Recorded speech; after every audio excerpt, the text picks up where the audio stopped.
Halo semuanya, jumpa lagi di Tribagus Channel. Pada video kali ini saya coba share pengalaman saya di industri pengolahan daun kayu putih menjadi minyak kayu putih.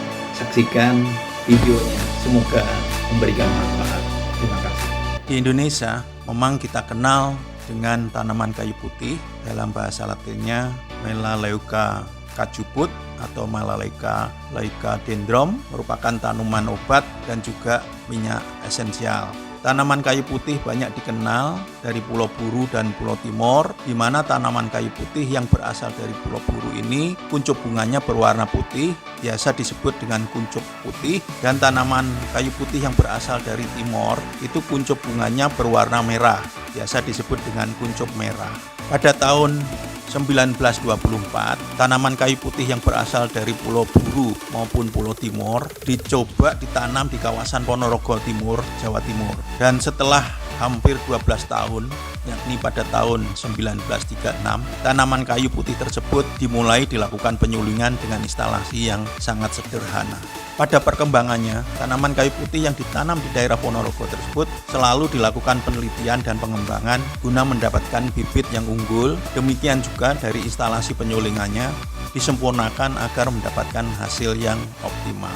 Lalu bagaimana budidaya tanaman kayu putih agar lebih produktif dan menghasilkan produk yang lebih optimal?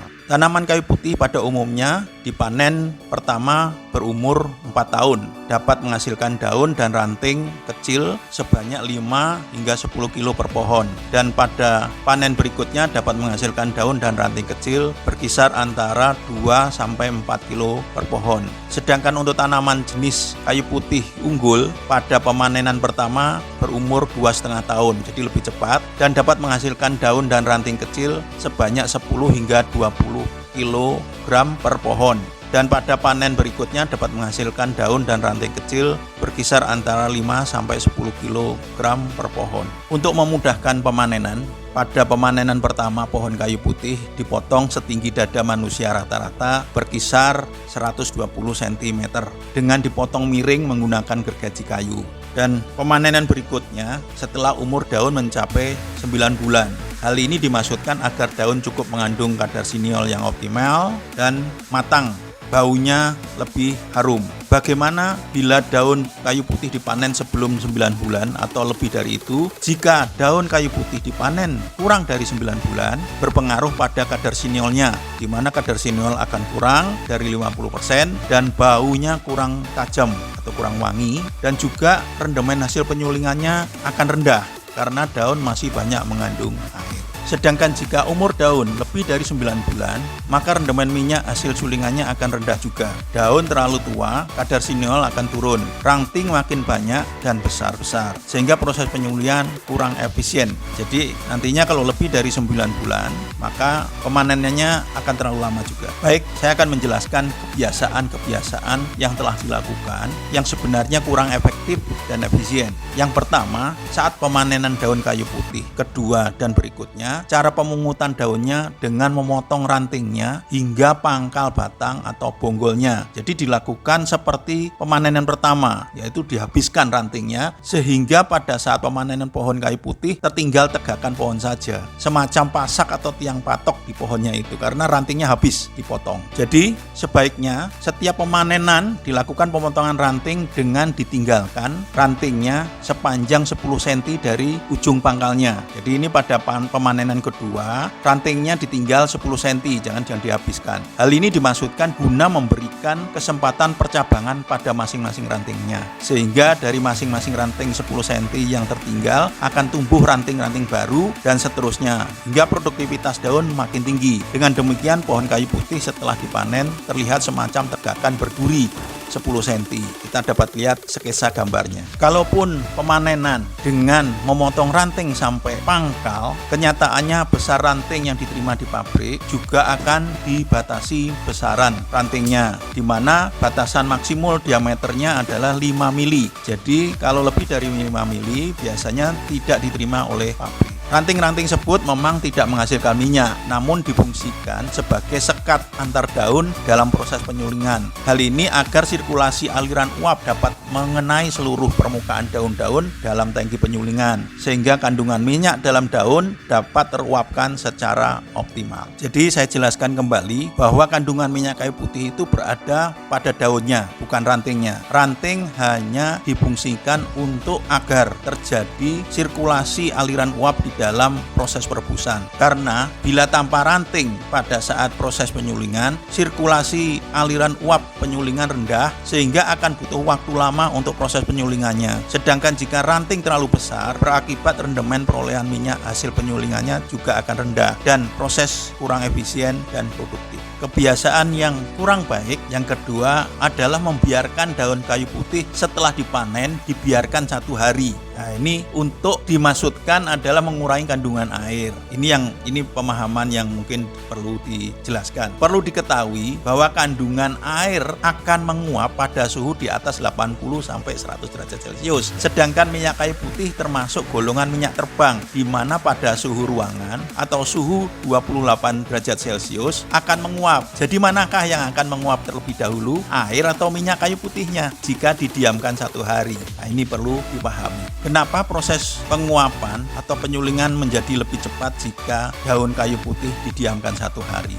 Sebenarnya yang terjadi bukan hanya daun akan mengering, tapi batang atau ranting akan mengalami proses pengeringan juga bersamaan dengan penguapan kadar minyak kayu putihnya. Sehingga penyimpanan akan dapat mengurangi kandungan air di dalam batang dan daun dan juga mengurangi kadar minyak kayu putihnya. Ini yang harus paham. Karena kandungan kadar siniol minyak kayu putih ini akan menguap pada suhu kamar atau lebih kurang 28 derajat Celcius, maka dalam proses pemanenan yang benar adalah saat pagi hari sebelum jam 10, di mana sebelum sinar matahari mulai terik atau panas, atau setelah sore hari setelah matahari condong, yaitu berkisar antara jam 2 sore. Dan daun kayu putih tidak boleh terlalu lama disimpan. Diupayakan daun kayu putih setelah dipanen segera disuling agar kandungan kadar siniolnya tidak banyak menguap. Rata-rata berat jenis minyak kayu putih antara 0,9 sampai 0,93. Kadar siniolnya antara 50 sampai 65% dan rendemen minyaknya berkisar antara 0,8 sampai 1,5%. Pada proses penyulingan di mana bahan baku daun kayu putih kurang dari 1 ton, umumnya digunakan sistem perebusan dengan menggunakan media air bersih dengan pemanasan antara 80 sampai 100 derajat Celcius. Sedangkan untuk bahan baku daun kayu putih lebih dari 1 ton, lebih efektif menggunakan sistem penyulingan menggunakan uap dari ketel uap bertekanan 2 bar dengan pemanasan 90 hingga 110 derajat Celcius. Hal ini guna mempercepat waktu proses penyulingannya. Dalam proses penyulingan, suhu harus selalu dikendalikan. Jangan melebihi suhu 110 derajat Celcius karena dapat mengakibatkan senyawa kimia rusak sehingga bau minyak kurang harum atau sangit dan warna minyak kayu putihnya kurang jernih atau cenderung kemerahan.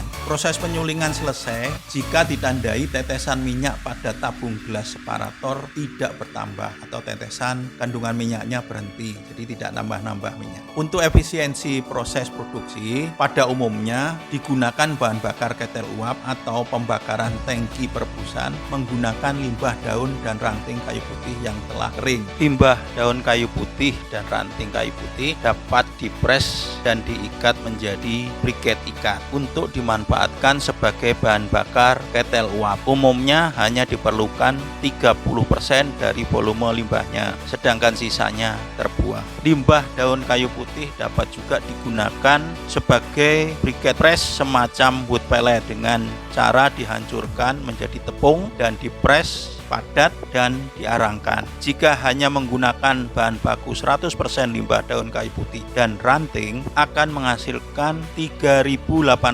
kilokalori per kilogram. Agar mendapatkan kalori yang lebih besar atau lebih tinggi, dapat dicampur dengan batang atau ranting pohon keras sejenis kaliandra atau kayu keras lainnya dengan komposisi pencampuran serbuk kayu 20% dan serbuk daun dan ranting kayu putih 80%, dan juga dapat dengan ditambahkan limbah tetes tebu atau blotong, maka akan didapatkan kenaikan nilai kalori briket antara 4.500 hingga 4.800 kilokalori per kilogram. Kita ketahui bahwa nilai kalori kayu bakar sebesar 4.500 kilokalori per kilogram dan batu bara yang baik sebesar 4.900 hingga 6.500 kilokalori per kilogram. Dengan kalori yang tinggi, proses pengapian lebih cepat dan stabil sehingga dapat mempercepat proses penyulingan. Berdasarkan analisa komponen kimia utama minyak kayu putih terdiri dari siniol 66-70%, alpha-pinen 5 hingga 7%, beta-pinen 2 hingga 3%, delta-lemonen 6 hingga 7%, alpha-terpeniol 10 hingga 14%, karyopilen 2 hingga 3%. Baru-baru ini telah dikabarkan bahwa minyak kayu putih atau eukaliptus yang mengandung kadar siniol dan minyak terpentin mampu membasmi bakteri dan virus sejenis corona. Semoga informasi dan video ini dapat bermanfaat. Salam sehat.